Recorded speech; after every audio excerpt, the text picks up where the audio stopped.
All right, well, it is 2:30 in the morning. I can't sleep because I took my next round of testosterone in the evening. I guess too late in the evening, and now I can't sleep. So I'm doing a video that I did a long time ago. How to manipulate a narcissist. It is easy. I've done other videos on things like how to hurt the soulless narcissist. It was one of the most famous, popular videos on my channel, which isn't really saying much. I've also got popular videos like why is no contact so effective, how to not make a narcissist jealous, what to do about a smear campaign, stacking ammo. I look at my channel, and it seems, sadly, the videos that get watched the most are the videos that talk about hurting somebody, getting revenge on somebody. I can thoroughly understand the catharsis that comes with that. I can understand why they appeal to people. After all, I made them for a reason. Because at the time, I thought it was a good thing. So, how to manipulate a narcissist. This is something that I have put quite a bit of thought into, and I'm going to tell you how to do it. There is definitely a productive way to manipulate a narcissist, and a very unproductive way to manipulate a narcissist. And when I say unproductive, I mean unproductive for you, short-term and long-term. There is a productive way to manipulate them in the short term and the long term.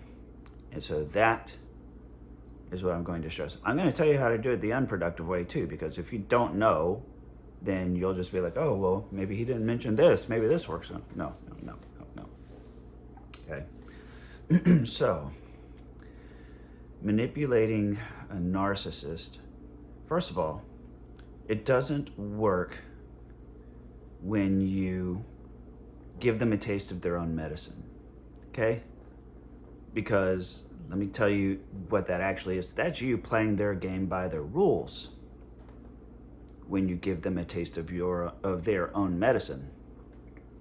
You're never, ever gonna come out ahead on that, and that is unproductive. You can't be vindictive. You cannot go to teach them a lesson. They're not gonna learn anything, okay? It works on rational people to treat rational people like that. It does not work on irrational people, okay? And I've talked about this in other videos. It's outside the scope of this. The short answer of it is the pathogen of their psychology makes it so that a taste of their own medicine is completely impossible for them to acknowledge or even recognize. They don't even consciously disavow it. It's done by their subconscious, so it is a complete and total blind spot to them. So they're clueless, they're completely unaware of it, at least in the profound cases, right? So how do you manipulate a narcissist? I'll tell you the simple explanation, and then I'll tell you how and why it works, okay? The way you manipulate a narcissist is you provide them, I like to insinuate, and I like to combine insinuation with triangulation and reflection/mirroring, okay? And that is a very distinct, unique combination that I came up with. You won't find another channel talking about that. It works with the people, the disordered people that in my family and in my life. I have tested this several times, and it works. It's not a golden hammer. I can't promise you it'll work every time. But here is how it works, okay? Go down to a video that I did previously about the book club, talking about Foundations by Dr. C.A. Childress. In that video, I read some excerpts from his book. One of the things he mentions is that the narcissist has a near infantile level of emotional maturity. So it is very, very easy for them to encounter what's known as an emotional collapse, an emotional injury, a psychological collapse, whatever you call it. When they get hurt, they get disproportionately hurt. And I mean like funeral level grief hurt. It is painful, like having a loved one die. But they feel and experience that pain for some stupid shit like, you haven't returned my text after 15 minutes. Okay? Now, here's where some empathy comes in handy, because you're an empath. You can understand these things. You have to understand that is the sheer gravity of the pain they're feeling. And with that comes the anxiety that develops around not wanting to feel that pain. Okay, now that is borderline, and borderline is the base of all things cluster B. Narcissism emerges when somebody maladaptively attempts to avoid this intense emotional pain through self-improvement, right? So maybe they get painfully rejected by people. Maybe they're bullied as a kid. Maybe they're a fat kid. Maybe they're poor. They could have been abused, mentally, sexually, physically, emotionally. And so they compensate through self-improvement. The movie Dodgeball is a perfect example of this. Ben Stiller's character in the movie Dodgeball. If you haven't watched it, watch it. It is a perfect depiction of a narcissist.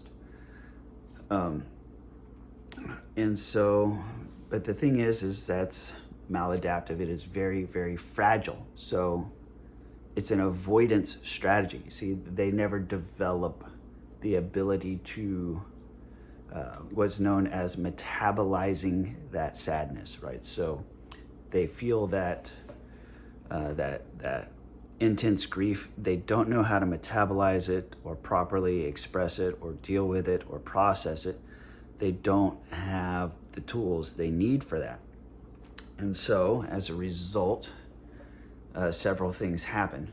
So they get their feelings hurt, and the psychological collapse is so immensely painful. All of the psychological centers in their brain, even the centers needed for processing a stable reality, break down.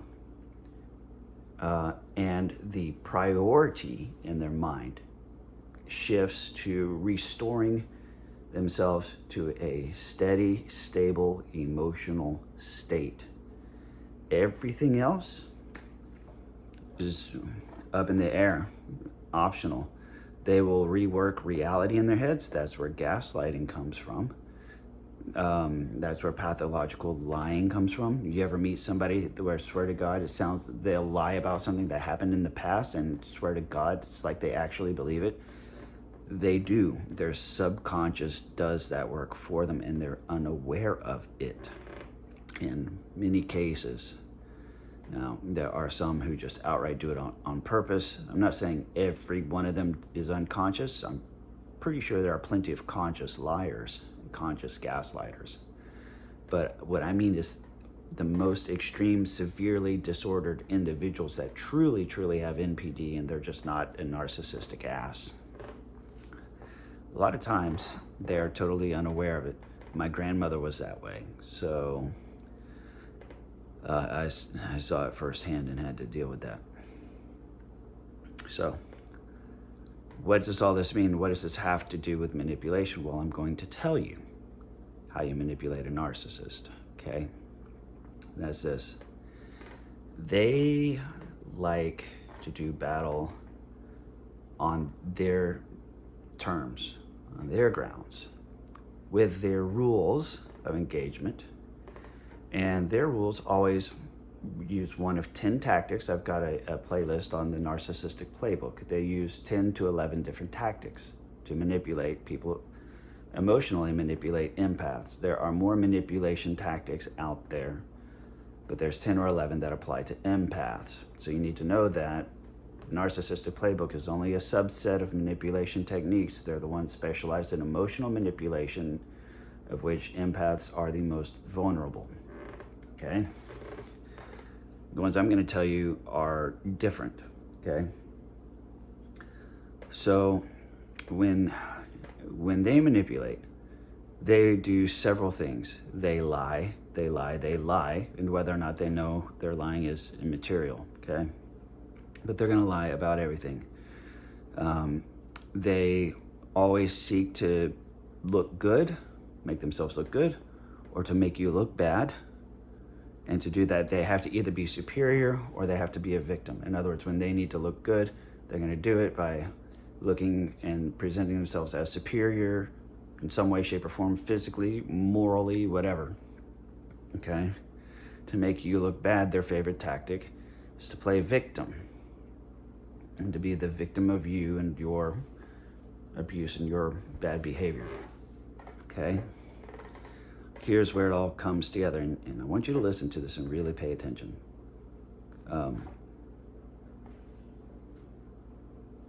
It's my cat.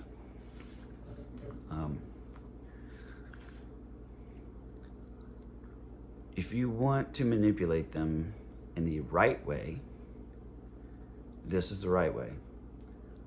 You want to manipulate them in such a way that for them to look good or to look like the victim is in the best interest of your child, or in their best interest, and coincidentally your best interest. So you have to find an intersection between an intersection of where your best interest or your child's best interest or somebody's best interest is met if this narcissist can either look superior and look good, or if they can look like a victim, okay? And so here's how you do it, okay? First of all, when a conflict starts, you remain silent. Seriously. You don't want to engage them on their terms. You wait. You wait until days. For me, I like to wait about 2 weeks before I hit back with a hard response, because it comes out of nowhere, okay? And I'll give you an example that works on my ex. So I will say something that she verifiably knows is true. There's a good fallacy. So there is a good fallacy that narcissists are very susceptible to. It's the no good Scotsman fallacy. Where you say no good Scotsman would do blank, right? So you can say something like, no good boyfriend would do this. No good boyfriend does that. No good husband does this. No good wife does this. No good coworker does this. No good whatever context does this. And you say, no good person does this, and you know it. That is especially effective if it's a criticism that they have levied against somebody else and you know. Okay? So you say, a good mother doesn't do that. A good wife doesn't do that. A good husband doesn't do that. And you know it. Okay? When you hit them with that, that hits them in the ego really fucking hard. And they have no out for that. They cannot metabolize that.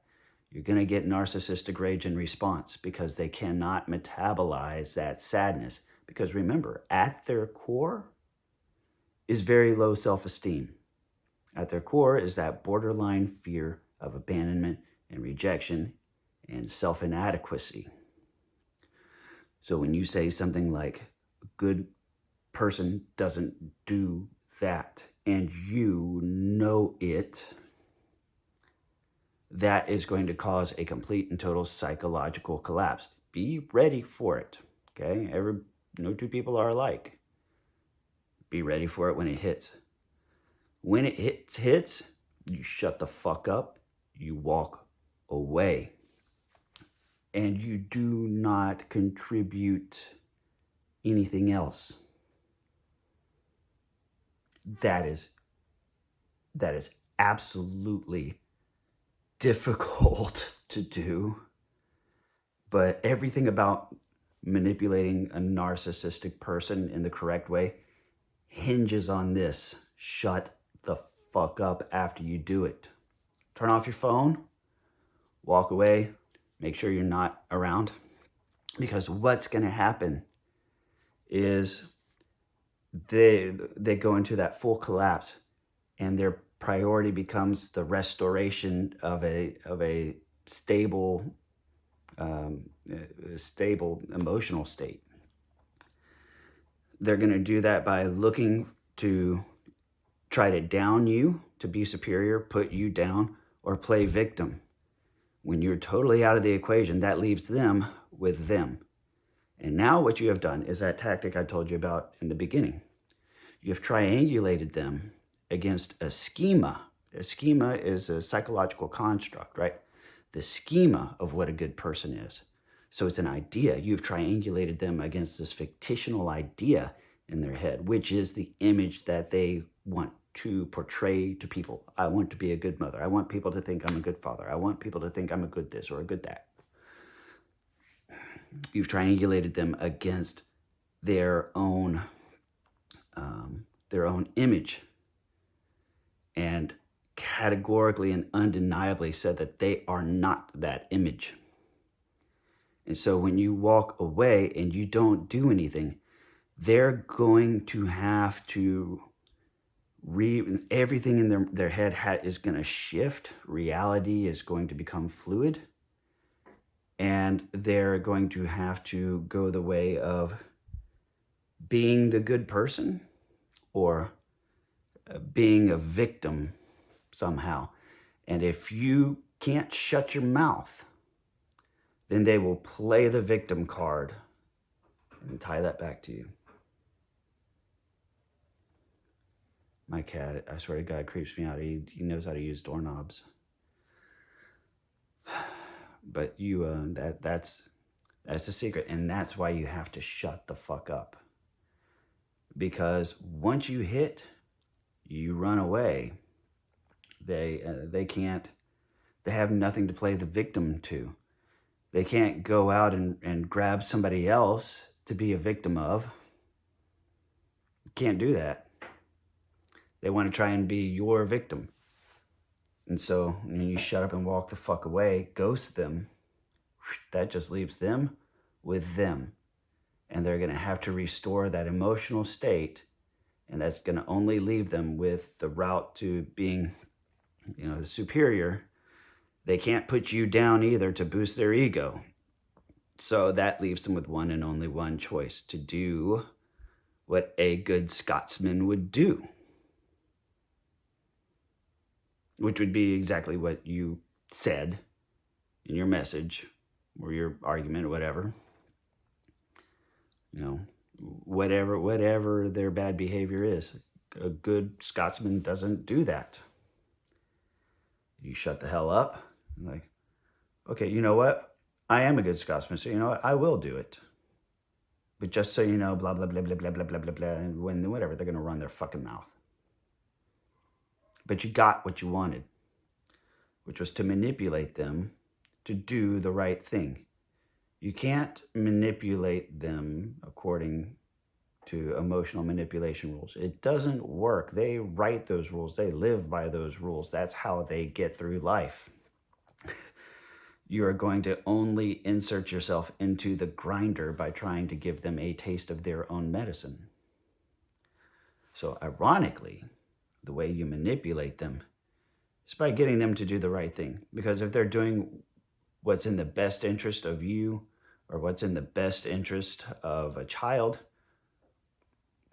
who the fuck cares what they think of themselves or what they think of you? As long as they're doing the right thing. You know, they can think you're a monster. Well, it's not about me. It's about my children. It's about whoever. So that is how you manipulate a narcissist. I don't recommend making frequent use of this. I don't. But it is a weapon you can press the fire button on maybe once a year. I'm gonna have to let my cat in. Come on. Come on. So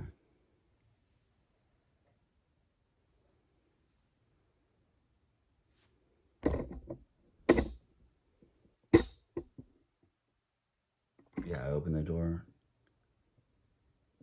Not coming in. He knows how to use the doorknobs. He knocks on the doorknobs, knocks on the door. I open the door. Doesn't come in. He doesn't actually want to come in. He just wants to interrupt the video. He's such an asshole. All right. Well, that's all I got for y'all. Please like, comment, or share. I want to hear from you guys. Again, there's an unproductive way of doing it and a productive way of doing it with limited ammo. So use it judiciously, use it sparingly. Don't use this knowledge to hurt somebody, because that's not in your best interest for the short term or the long term. Okay, remember, narcissists are like gypsy curses. You can't get rid of them. You have to force them to replace you and give them to somebody else. Okay, you want to be discarded. You want them to replace you. You want them to be saying shit like, you're so worthless. Why? I don't even know why I bother with you. Great, I don't know either. You want them to replace you. You want them to kick you to the curb. And as soon as your butt hits that curb, you want to be like, oh, my butt hurts, that curb, it just hurts so bad. As soon as they close that door, you hop up and you go run to some good people. That is how you get rid of a narcissist, okay? If you break up with them and run off with them, that's how you end up with stalkers. That is how you end up with a vindictive ex, the kind that key your cars, spray paint your cars, do all kinds of shit that is just out there emotionally crazy. When you reject them and abandon them, they cannot deal with it. You had your chance. So, just remember that. Anyways, thank you very much. Please like, comment, or share. I really hope this helps some of y'all. And I'm going to figure out what to do with the rest of my night. I can't sleep. I'm tired as hell. Can't sleep. So we'll figure something out. Anyways, I'll see y'all on the next video.